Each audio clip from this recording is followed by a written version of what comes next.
The latest news from the Organization for Economic Cooperation and Development shows us, in fact, what this issue of the monthly really points out, which is that we need to do a lot better. I think most of you saw the data. We slipped to 15th in the proportion of Americans 25 to 34 who've obtained at least an associate degree or higher. So the U.S. continues to slide in that international comparison, despite the challenges of data, which we understand and share about comparing across nations. We think, nevertheless, this is an indicator of some challenges. And as I've pointed out in lots of the commentary I've made to the media over the last few days, it's not that the United States is doing a lot worse. It is quite simply that the rest of the world is doing a lot better. And so what's happening is, in the rest of the world, we're seeing their attainment rates increase significantly. If you look at those OECD numbers, the top three countries actually didn't change. South Korea, Japan, and Canada are still the top. But if you just look at the number one country now, South Korea's attainment rate for 25 to 34-year-olds increased by 5 percentage points in a single year. 5 percentage points. That is extraordinary, from 58 to 63%. So people who believe that we don't have anything to learn from other countries, I think, are sorely mistaken if they believe that.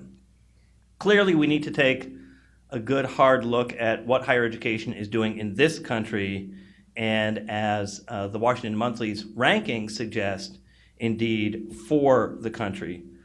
One comment I wanted to make about the Monthly's approach to conveying new thinking about what American society needs and really should demand from colleges and universities is that these rankings provide us with an opportunity to give us a leverage point on what's happening in the higher education system. Rankings are a single tool among many tools that we should be looking at to assess the performance of higher education. And the Monthly is right. We think that the traditional approaches to ranking are driving too much of what's wrong in higher education today. That is, things like increased selectivity and marketing. In order to make the best choices, we really do need more data about what students are learning and what they're doing with their educations after they have college, and after they leave college, rather. And we think that they need lots more options, like one that you're going to hear about today, Connect EDU, that better match students to institutions that will both challenge and educate them for the more global future that we can see reflected in some of these international rankings. So, in order to increase our capacity to serve students, we really do need to focus on managing and controlling the costs in the system.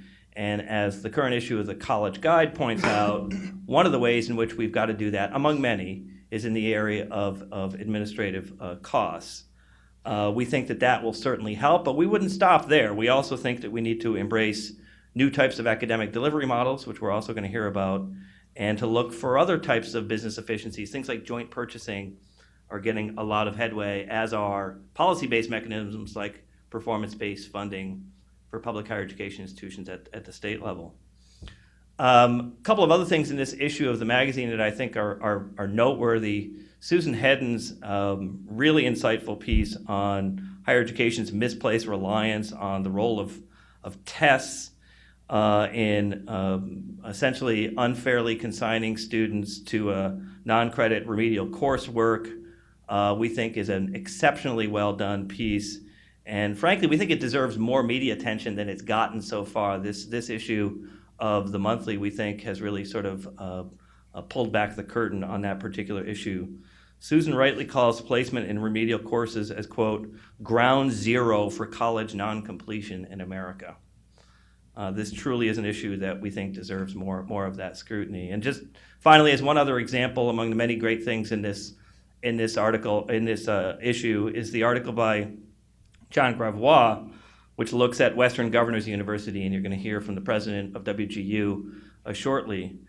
One of the things that we are impressed with WGU is how this national entity has now taken on this new, very impressive role, capturing the attention of governors and policymakers in some key states, including Indiana, where Lumina Foundation is, Washington, Texas, and many other places. And I think that the most interesting thing about the WGU, which is, and I'm not going to try to steal Bob's thunder here, but accredited online nonprofit, low-cost institution. But I think what really sets WGU apart is its low-cost, pay-as-you-go model. I think what's most interesting about that model is it focuses on what students need to know in the 4 critical areas where WGU grants degrees: in nursing, IT, education, and business.